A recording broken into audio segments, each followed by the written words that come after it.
Yes, I know who you're talking about. Let's see, it was a few years ago.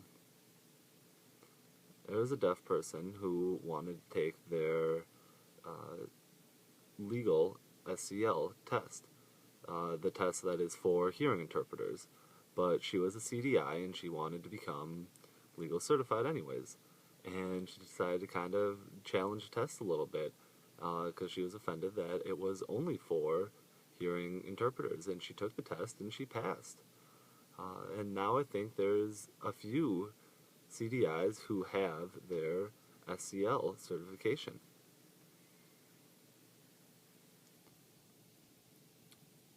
RID had to do some internal discussion after that to decide what legal certifications they would provide to deaf interpreters and if it would be the same as a hearing interpreter.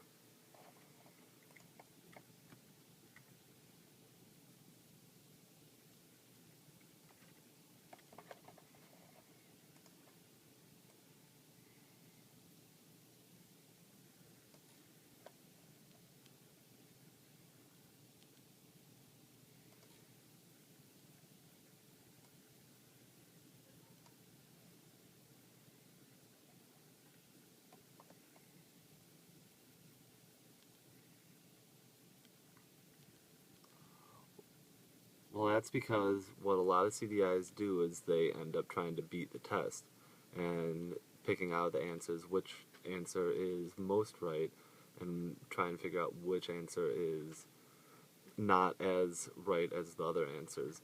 I don't know if that's the same for the SCL test, if there's one solid right answer, or if it's what answer best fits.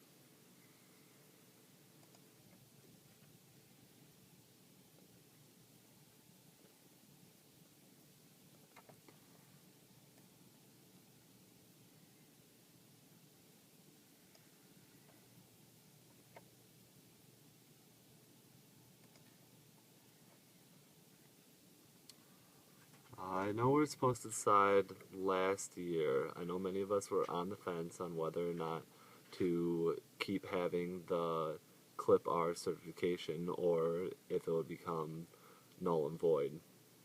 I'm not too sure what would happen with me. I assume I would be grandfathered in, but it's something that I really kind of need to look into some more.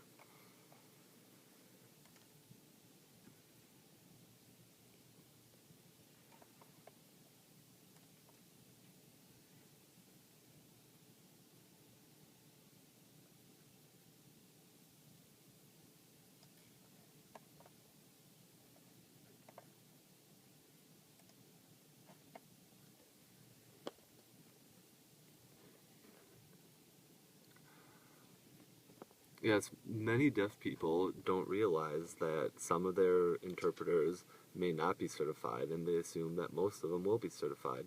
So I find myself constantly explaining the difference of the red lanyard. And can you show me your badge for a second? That that certification is from the court.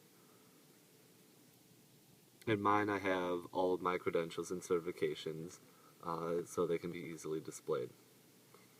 And I find myself explaining and doing a lot of educating on what the importance is of each certification. I also have to do a lot of advocacy and inform the deaf consumer that it is their right to ask their interpreter to display their certifications. And many deaf people don't realize that they have that right.